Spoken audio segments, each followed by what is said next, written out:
जय हिंद स्टूडेंट्स, स्वागत है आप सभी का हमारे चैनल पर। अभी तक आप लोगों को स्टडी मंत्रा भाई इनके चैनल पर मिल रहे थे इम्पॉर्टेंट क्वेश्चन, वो सिर्फ फर्स्ट ईयर के लिए मिल रहे थे। पर यह जो आज का वीडियो है यह सेकेंड ईयर के स्टूडेंट्स के लिए है। ऐसे स्टूडेंट्स जो 2 साल की ITI में जिन्होंने एडमिशन लिया है तथा वह दूसरे साल के पेपर अब की बार देंगे, तो उनके लिए क्वेश्चन है। यह क्वेश्चन निम्मी की सीरीज से लिए गए हैं। निम्मी ने इन्हें इम्पॉर्टेंट मार्क कर रखा है, तो आप मान के चलिए कि इन्हीं क्वेश्चंस में से आपका बोर्ड एग्जाम में, CBT एग्जाम में क्वेश्चन आएंगे। अभी आपको हमारे चैनल पे वर्कशॉप कैलकुलेशन एंड साइंस के क्वेश्चन मिल रहे हैं। फर्स्ट ईयर के क्वेश्चन के 3 वीडियो देखे हैं, उसको हम लोग आगे बढ़ाएंगे। पर अभी हम लोग सेकेंड ईयर के क्वेश्चन पे डिस्कशन करने जा रहे हैं। तो आइए जल्दी शुरू करते हैं अपनी क्लास। सभी महत्वपूर्ण क्वेश्चन है, तो जो लोग भी इस वीडियो को देख रहे हैं उसको पूरा देखें। वीडियो के बारे में अपनी राय आप कमेंट सेक्शन में दे सकते हैं।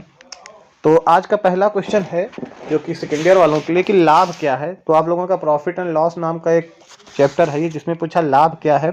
तो अगर आप कोई वस्तु खरीद कर लाते हैं तो जिस रेट पर आप खरीद कर लाते हैं उसको CP कहते हैं। तो मान लीजिए आपने कम रेट में खरीदा, किस में खरीदा, कम में खरीदा और ज़्यादा में बेचा, तभी तो आपको लाभ होगा। तो जब आपका क्या होगा, CP कम होगा और सेलिंग प्राइस ज़्यादा होगा, उस कंडीशन में लाभ होता है। तो लाभ आप कैसे निकालोगे? लाभ निकालने का सूत्र होता है विक्रय मूल्य में से क्रय मूल्य घटा दिया जाए। जैसे विक्रय में से क्रय मूल्य घटाओगे तो आपका क्या निकल जाएगा, लाभ। तो लाभ निकालने का फार्मूला क्या होता है, SP minus CP, SP minus selling price और CP माइनस, मतलब CP का मतलब कॉस्ट प्राइस या क्रय मूल्य। तो लाभ होता है विक्रय मूल्य माइनस क्रय मूल्य। 15 क्वेश्चन हम लोग देखेंगे। हम लोग फर्स्ट ईयर की सीरीज में 15 क्वेश्चन देख रहे थे, इसमें भी हम लोग 15 क्वेश्चन देखेंगे। तो दूसरा क्वेश्चन है, क्वेश्चन को मैंने हिंदी इंग्लिश दोनों में रखने का प्रयास किया है, तो ऐसे भले कोई क्वेश्चन छूट गया हो, वरना सभी क्वेश्चन आपको हिंदी और अंग्रेजी दोनों में मिलेंगे। दूसरा क्वेश्चन है कि उस शब्द को क्या कहते हैं जिसपे कोई वस्तु खरीदी जाती है। तो जिसपे कोई वस्तु खरीदी जाती है, अभी पिछले क्वेश्चन में मैंने बताया है, उसको हम लोग CP कहते हैं या कॉस्ट प्राइस कहते हैं। तो किस पे हम लोग किसी वस्तु को खरीदते हैं, CP पे खरीदते हैं। जब CP कम होगा और SP ज्यादा होगा तो लाभ होगा, और जैसे ही आपका SP कम हो जाएगा, CP ज्यादा हो जाएगा, तो उस कंडीशन में आपका नुकसान होता है, सदैव हानि होती है। आगे बढ़ते हैं। अगला भी बहुत आसान क्वेश्चन पूछा, साधारण ब्याज में P और I क्या दर्शाते हैं। तो P प्रिंसिपल अमाउंट मूलधन को दर्शाता है, जबकि I ब्याज को दर्शाता है। तो कौन सा क्वेश्चन सही हो जाएगा, मूलधन और ब्याज। P और I क्या दर्शाते हैं, क्रमशः मूलधन और ब्याज को दर्शाते हैं। मूलधन निकालने का, अगर आप साधारण ब्याज निकालना चाहते हो तो फार्मूला मैंने पहले ही बता रखा, PRT/100, जहां पर I क्या है, ब्याज है, इंटरेस्ट है, P मूलधन है, R दर है और T क्या है, समय है। आगे बढ़ते हैं, अगला क्वेश्चन देखते हैं। अनुमान तैयार करते समय किस मुख्य कारक का ध्यान रखना पड़ता है। ये आपका एक चैप्टर है एस्टिमेट एंड कास्टिंग, पूर्व अनुमान और लागत, उसमें से क्वेश्चन है। तो इसमें पूछा कि अगर आप मान लीजिए आप कुछ कार्य करना चाहते हैं और उस समय आपको सामग्री जो खरीदनी है, जो मटेरियल खरीदना, उसका अनुमान लगाना है, तो आप इसमें से किस चीज का ध्यान रखेंगे, सामग्री का आकार का, या उसके ब्रांड का, या सामग्री की मात्रा, उपलब्धता और परिवहन का, या सामग्री के स्थान का। सामान्यतः तो हमको सभी चीजों का ध्यान रखना होगा, लेकिन चूंकि इसमें ऐसा कोई ऑप्शन नहीं है, तो आपको ये देखना है कि इनमें से जो 4 ऑप्शन दिए, इनमें से आप किस चीज का विशेष तौर पर ध्यान रखेंगे। तो आप इन चारों चीजों में सामग्री की मात्रा, उपलब्धता और परिवहन का विशेष ध्यान रखेंगे। कहने का मतलब है ब्रांड का भी जैसे आप ध्यान रखेंगे, लेकिन मान लीजिए आप जिस ब्रांड का सामान लेना चाहते हैं, मटेरियल लेना चाहते हैं, वो मटेरियल उपलब्ध ही नहीं है, या जहां से उपलब्ध है वहां से परिवहन के द्वारा आपके यहाँ आ ही नहीं सकता, तो ऐसे मटेरियल का आप क्या करेंगे। तो विशेषतः आपको देखना है कि सामग्री की मात्रा, कि जितनी मात्रा में आपको चाहिए उतना उपलब्ध हो जाए, सामग्री की उपलब्धता कि वो आपको अवेलेबल हो जाए, और परिवहन मतलब आसानी से आपके यहाँ पर आपका काम चल रहा है वहां तक परिवहन के द्वारा पहुंच जाए। तो आप विशेषता ध्यान रखेंगे सामग्री की मात्रा, उपलब्धता और परिवहन का। आगे बढ़ते हैं, अगला क्वेश्चन देखते हैं। क्वेश्चन नंबर 5 कहा है, यदि घर्षण गुणांक 0.4 है तो द्रव्यमान 1000 किलोग्राम पिंड को गति कराने के लिए आवश्यक बल। तो आप लोग जानते हैं एक फार्मूला मैंने बताया था जब फ्रिक्शन चैप्टर पढ़ा रहे थे क्लास में। बाकी जो लोग ऑनलाइन ही केवल जुड़े हुए हैं तो वो लोग एक फार्मूला जान लें। F बराबर फार्मूला होता है म्यू आर, जहाँ पर F क्या है, घर्षण बल है, म्यू क्या है, घर्षण गुणांक है, आर क्या है, प्रतिक्रिया है। तो म्यू का मान कितना दिया है, 0.4 दिया है और आर का मान नहीं दिया है। तो आर क्या होती है, जो प्रतिक्रिया होती है। मान लीजिए ये कोई सरफेस है जिसपे पिंड रखा हुआ है, तो पिंड का जो भार है वो कहाँ काम करता है, नीचे की ओर काम करता है। और आप न्यूटन के तीसरे नियम से जानते हैं कि प्रत्येक क्रिया की एक प्रतिक्रिया होती है। तो जब भार W नीचे की ओर काम करता है तो इसकी प्रतिक्रिया ऊपर की ओर काम करती है, जिसे हम लोग R कहते हैं। और R का मान क्या होता है, W के बराबर होता है। मतलब R क्या है, W की ही प्रतिक्रिया है। और W बराबर क्या होता है, भार बराबर mg, आप लोगों ने पहले से पढ़ रखा होगा। तो R का मान भी क्या हो जाता है, mg हो जाता है। तो कुल मिला के अगर जहां पर R नहीं दिया वहां पर कैसे निकालोगे, R बराबर mg से निकाल लोगे।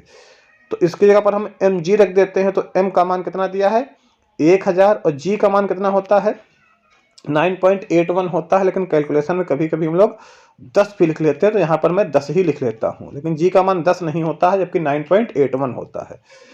दशमलव हटा दिया और ये 0 कट गया, तो कितना हो जाएगा, 4 × 1000 का मतलब हो जाएगा 4000 न्यूटन। तो कितने बल की आवश्यकता होगी, 4000 न्यूटन बल की आवश्यकता होगी। तो उम्मीद करता हूं कि ये क्वेश्चन भी आप लोगों के समझ में आया होगा। आगे बढ़ते हैं, देखते हैं अगला क्वेश्चन। आप लोगों से कहना चाहूँगा कि आप लोग को अगर वीडियो पसंद आता है तो वीडियो को लाइक करें, और अगर आपकी कोई दुविधा है, कोई परेशानी है, तो आप उसको कमेंट सेक्शन में बता सकते हैं। क्वेश्चन नंबर 6 में पूछा है कि एक पिंड तथा समतल के बीच घर्षण गुणांक 0.2 है। सेम क्वेश्चन फ्रिक्शन का ये भी है। 60 किलोग्राम के पिंड को 5 मीटर की दूरी पर ले जाने के लिए क्या कार्य करना होगा, इसमें थोड़ा सा बढ़ा दिया है आगे। चलिए इसको भी हल कर लेते हैं। देखिए यहाँ पर न्यूटन जो कि बल का मात्रक होता है, वैसे करके कोई ऑप्शन नहीं दिया है। इसका मतलब यहाँ पर जी का मान नहीं रखा जाएगा। अगर ऑप्शन न्यूटन में दिए होंगे, जो कि आपका ऑप्शनल पेपर होता है, तभी आप जी का मान रखोगे, वरना फिर जी का मान नहीं रखा जाता है जब ऑप्शंस किलोग्राम में दिए होते हैं या मीटर किलोग्राम में दिए होते हैं तब। तो यहाँ पर हमको जी का मान पुट ही नहीं करना है। चलिए देखते हैं, अगर आवश्यकता होगी तो हम लोग जी का मान पुट करेंगे, वरना किलोग्राम में ऑप्शन है तो हमको जी का मान पुट नहीं करना है। फार्मूला भी हमने पिछले क्वेश्चन में देखा है, F बराबर क्या होता है, म्यू आर होता है। तो यहाँ पे म्यू का मान कितना है, 0.2 है, और आर बराबर mg होता है। लेकिन यहाँ पर हम केवल m रखेंगे, g का मान अभी से हम लोग नहीं रखेंगे। तो 0 से दशमलव कट गया, तो f कितना आ गया, 12। f कितना आ गया, 12 किलोग्राम। लेकिन अभी ये आंसर नहीं है। 12 किलोग्राम पे जल्दबाजी में एग्जाम में टिक मत कर देना। पूछा क्या है, 5 मीटर की दूरी पर ले जाने के लिए क्या कार्य करना होगा। तो आपका f का मान आया है 12, और w कार्य बराबर आप लोग जानते हैं क्या होता है, f × d होता है। तो हम ये फार्मूला आगे और लगाएंगे भी, w बराबर क्या, f d, और f अभी हमने कितना निकाला था, 12, और कितनी दूर ले जाना है, 5 मीटर। तो आंसर आ जाएगा 60 मीटर किलोग्राम। क्योंकि हमने 5 मीटर रखा तो आंसर आ जाएगा 60 मीटर किलोग्राम। तो यहाँ पे डी ऑप्शन सही हो जाएगा, बी को भी नहीं टिक करना है। एग्जाम में सब छोटी छोटी बातें याद रखना है। मात्रक का अंतर है ऑप्शन बी और डी में। तो कितना आंसर आएगा, 60 मीटर किलोग्राम का आप लोगों को कार्य करना होगा। ठीक है, तो ये आपको एग्जाम में छोटी छोटी बातें ध्यान रखनी है। तो अभी तक का वीडियो अगर आपको पसंद आया है तो वीडियो को लाइक करें, और चैनल को अगर अभी तक आपने सब्सक्राइब नहीं कर रखा तो चैनल को सब्सक्राइब भी कर लें। आगे बढ़ते हैं और देखते हैं आज के दिन का 7वां क्वेश्चन। तो 7वें क्वेश्चन में कहा है, कौन सा विनिर्देश सामान्य विनिर्देश से अलग होता है। जो एस्टिमेट एंड कास्टिंग चैप्टर है उसी का ये भी क्वेश्चन है। तो देखिए, जो संक्षिप्त स्पेसिफिकेशन होते हैं वो काफ़ी ब्रीफ होते हैं, और वो भी पैकेट के ऊपर लिखे रहते हैं। अगर कोई आप मटेरियल खरीदते हैं, कोई वस्तु खरीदते हैं, बल्क स्पेसिफिकेशन भी आपको दुकानदार लिखित में दे देता है। मेन मुख्य जो निर्देश होते हैं ये तीनों एक जैसे होते हैं अगर एक मटेरियल की बात करें। लेकिन जो आपका डिटेल स्पेसिफिकेशन होता है वो आपका अलग होता है। डिटेलिंग में मतलब किसी चीज़ को शॉर्ट में समझना वो अलग होता है, ठीक है। लेकिन उसको डिटेल में समझना अलग होता है। तो इनमें से सामान्य निर्देशों से, ये सब सामान्य चीज़ें हैं जो तीनों ऑप्शन दिए हैं, लेकिन जो डिटेल स्पेसिफिकेशन होता है वो क्या है, इन तीनों से अलग है। तो अगर आपसे अलग पूछा तो आप क्या बताओगे, डिटेल स्पेसिफिकेशन या विस्तृत विनिर्देश क्या है, अन्य सभी से अलग हैं। आगे बढ़ते हैं। एग्जाम में अगर ये क्वेश्चन आते हैं तो आप ऐसे इनको टिक कर देंगे, ठीक है। अगर आपको ज़्यादा इसके बारे में आइडिया नहीं तो आप इसको याद भी कर सकते हैं कि अगर इन चारों ऑप्शन में से अलग पूछा जाएगा तो हम लोग विस्तृत विनिर्देश को अलग टिक कर देंगे। क्योंकि ये चैप्टर थोड़ा सा अलग टाइप का है, इसमें काफ़ी चीज़ें आपको याद करनी पड़ सकती हैं। जो आपका एस्टिमेट एंड कॉस्टिंग चैप्टर है, मैं उसकी बात कर रहा हूँ। आगे पूछा है 3.5 कोर केबल के लिए कंडक्टर, यूजी का मतलब होता है अंडरग्राउंड, केबल का न्यूनतम स्वीकार क्षेत्र क्या है। मतलब अगर आप जमीन के अंदर कोई तार डालना चाहते हैं, अंडरग्राउंड केबल डालना चाहते हैं, ठीक है, तो 3 कोर वाला जो केबल आता है उसकी मिनिमम न्यूनतम मोटाई क्या होनी चाहिए। मतलब उससे कम डालोगे तो वो जल्दी से आपका क्या हो जाएगा, खराब हो जाएगा। अगर थोड़ी सी नमी होगी तो शॉर्ट हो जाएगा। तो उसका एक न्यूनतम क्षेत्र होता है कि इससे कम एरिया का या इससे कम रेडियस का तार नहीं पड़ना चाहिए। तो सबसे कम से कम जो स्वीकार्य होता है वो 50 स्क्वायर mm होता है। अंडरग्राउंड में अगर आप कोई कंडक्टर डाल रहे हैं, कोई चालक डाल रहे हैं, मतलब मान लीजिए एक बिल्डिंग से दूसरी बिल्डिंग आपको लाइट ले जानी है, करंट ले जानी है, और आप अंडरग्राउंड केबल डाल रहे हैं, तो उसको जो है 50 स्क्वायर mm से कम मोटाई का वो नहीं होना चाहिए, जो मानक है, जो स्वीकार्य है, ठीक है। तो मिनिमम कितने एरिया का कंडक्टर आपका अंडरग्राउंड के लिए एक्सेप्टेबल है, तो वो है 50 स्क्वायर mm का। इस चीज़ को भी आपको ध्यान रखना है। ये आपका क्वेश्चन है एज इट इज, इसी फॉर्म में आपको याद ही रखना है। आगे, आकलन कौन तैयार करता है। अगर मान लीजिए कोई प्रोजेक्ट चल रहा है तो उस पर अगर आकलन करना होगा किसमें कितना खर्च आएगा, तो आकलन कौन स्वीकार करता है। आकलन स्वीकार करने के लिए एक व्यक्ति होता है जिसको एस्टिमेटर या अनुमानक कहा जाता है। वही पूरे प्रोजेक्ट की लागत क्या करता है, अनुमानित करता है और डिसाइड करता है। तो आकलन कौन तैयार करता है, एस्टिमेटर होता है इसके लिए। आगे बढ़ते हैं।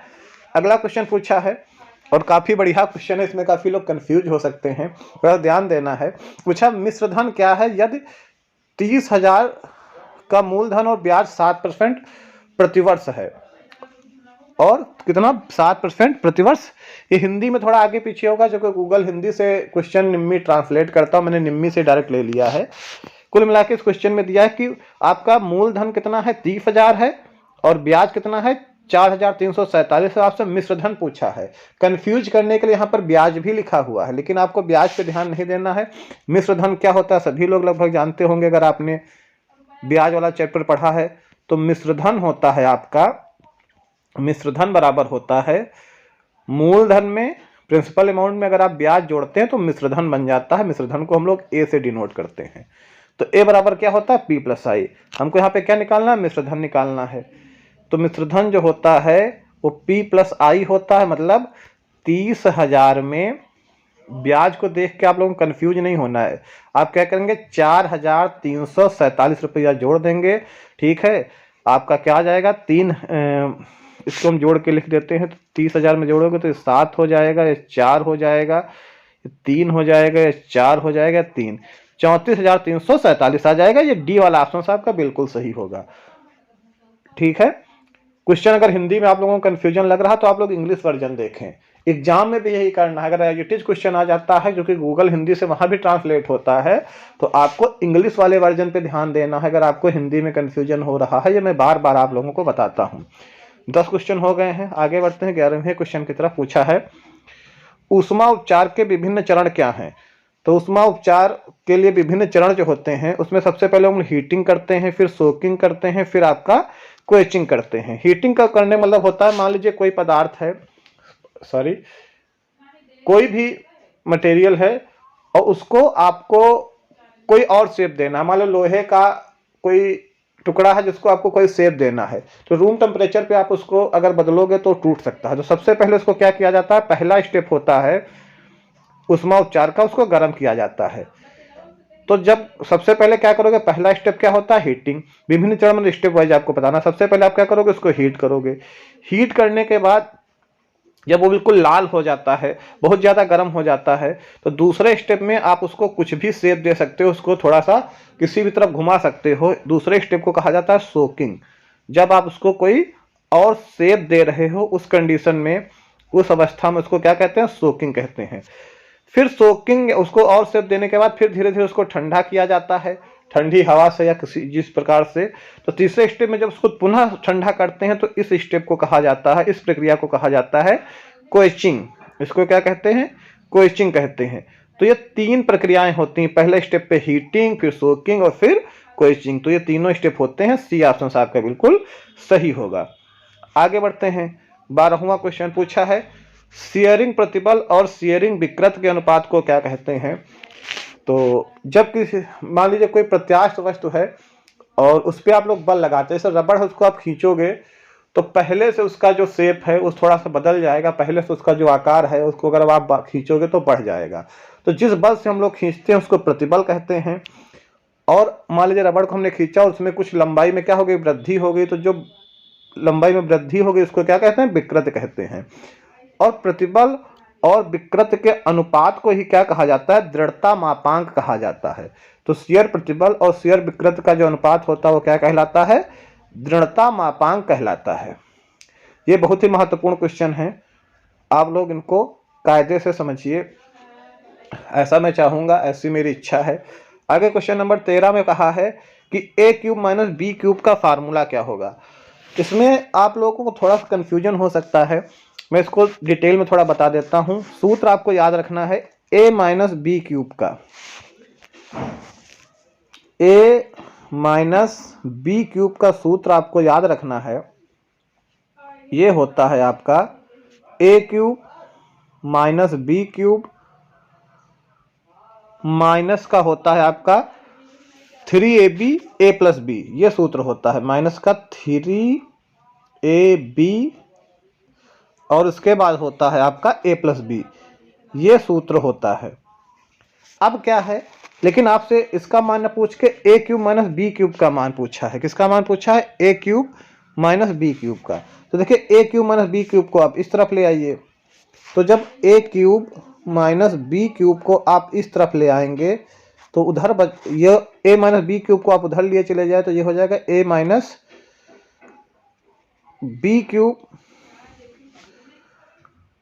और देखिए मैं मान लीजिए इसको मैं इधर ही रोक लेता हूं और ये जो पद है माइनस का 3ab a माइनस बी, इसको मैं उधर लिए चले जाता हूं। उधर माइनस उधर जाके प्लस का हो जाएगा प्लस का 3ab a प्लस बी। ये फार्मूला बन जाएगा, पर ये ऑप्शन में आपका है नहीं। सॉरी, देखिए a cube minus B cube का a minus B cube plus 3ab a plus B बना, ये आपका है नहीं। जब ये आपका ऑप्शन में है नहीं तो आपको ध्यान रखना है कि इस पूरे पद का मान होता है, जो आपको याद रखना है, जो कि होता है आपका a माइनस बी। इस पद का मान ये होता है a माइनस बी और a square plus B square plus A B. ठीक है, तो अगर ये ऑप्शन में होता तो ये सही हो जाता, लेकिन जो कि ऑप्शन में है नहीं तो आपका हो जाएगा a minus B A square plus B square plus A B. ठीक है, तो इसको देखते हैं a plus B A square plus B square plus A B. यहां पर थोड़ा सा कंफ्यूजन ये है कि इसमें ऑप्शन जो है वो सही है, a minus B A square plus B square plus A B, यही होता है बी ऑप्शन से। a minus B A square plus B square plus A B, ये विकल्प आपका सही हो जाएगा, क्योंकि आपका जो फार्मूले से आया है a minus B cube plus 3ab a plus B, अगर ये ऑप्शन में दिया होता तो ये भी सही हो सकता था। तो ये आप लोगों को ध्यान रखना है कि और इसी पद का मान होता है, अगर ये नहीं दिया है विकल्प में तो इसका मान होता है a minus B A square plus B square minus A B. तो यहाँ पे कौन सही हो जाएगा? बी विकल्प बिल्कुल सही हो जाएगा। आगे बढ़ते हैं। अगला पूछा है am की पावर n, घातांक का क्वेश्चन है। इसमें से भी काफ़ी क्वेश्चन आपका सीरीज में दे रखे हैं, तो आगे हम लोग देखते रहेंगे। ये क्वेश्चन जो है 15 या सेकेंड ईयर के लिए हैं। अभी तक आपको फर्स्ट ईयर के वीडियो मिल रहे थे, 3-4 वीडियो मिल चुके हैं, उस सीरीज को भी आगे बढ़ाएंगे और सेकेंड ईयर की सीरीज को भी हम आगे बढ़ाने की कोशिश करेंगे जैसे जैसे टाइम मिलता है। फिलहाल ये क्वेश्चन देखते हैं। पूछा am की पावर, देखिए यहाँ पर मिसप्रिंट हुआ है, ये ए बी की पावर क्या है, m है, ये लिखा ऐसे गया है a की पावर m की पावर n का मान पूछा है। लिखने में यहाँ पर टाइपिंग मिस्टेक शायद निम्मी के क्वेश्चन बैंक में हुआ, इसीलिए मैंने एज इट इज यहाँ पर लिख गया है। इसका मान क्या होता है, जब किसी पावर के ऊपर पावर होती है तो वो गुणा में आ जाती है, तो ये हो जाएगी a की पावर m इंटू n। ये आपको ध्यान रखना है, ये बेसिक कॉन्सेप्ट है, एग्जाम में क्वेश्चन आएगा तो कर लीजिएगा। मतलब अगर पावर के ऊपर पावर लगी होती है, दोनों पावर क्या होती है, गुणा में आ जाती हैं। तो कौन सा ऑप्शन आपका सही हो जाएगा, ये डी वाला ऑप्शन बिल्कुल सही हो जाएगा। 14 क्वेश्चन हो चुके हैं, देखते हैं 15वां क्वेश्चन। ये आपका मेंसुरेशन का क्वेश्चन है और एग्जाम में अब की बार मेंसुरेशन से इसी टाइप का क्वेश्चन आएगा। सीधे सीधे आयत या वृत्त का क्षेत्रफल पूछने की संभावना कम है, ऐसे फिगर बना के भी क्वेश्चन पूछ सकता है। पूछा इस सतह का क्षेत्रफल क्या होगा। तो देखिए अगर ये त्रिभुज यहाँ पे ना बना होता और ये लाइन पूरी होती तो ये क्या होता, आयत होता। ऐसे क्वेश्चन को आप ऐसे हल करोगे, ये क्या होता, आयत होता। और आयत का क्षेत्रफल आप जानते हैं, आयत का क्षेत्रफल क्या होता है, लंबाई गुणे चौड़ाई होता है, ठीक है। लेकिन ये यहाँ पर इतना कट कर दिया गया है जो कि एक समचतुर्भुज है। समचतुर्भुज मतलब जिसकी तीनों भुजाएं क्या होती हैं, बराबर होती हैं। तो आयत का अगर क्षेत्रफल हम लोग वैसे निकालते तो आ जाता 8 चौक 32, 3200 आ जाता। पर यहाँ पर इतना कम किया गया है। और ये कैसे कम किया गया है, क्वेश्चन कह रहा है समबाहु त्रिकोण है, मतलब जिसकी सभी भुजाएं क्या हैं, बराबर हैं। तो अगर ये 20 है तो ये भी 20 होगी, ये भी 20 होगी और ये भी 20 होगी, ये क्या हो जाएगा, समबाहु त्रिकोण बन जाएगा। तो क्या करते हैं 3200 में से, अच्छा इतना कम किया गया है तो मैं 3200 में से क्या करता हूं, ये क्षेत्रफल घटा देता हूं। क्या घटा देता हूं, समबाहु त्रिभुज का क्षेत्रफल घटा देता हूं।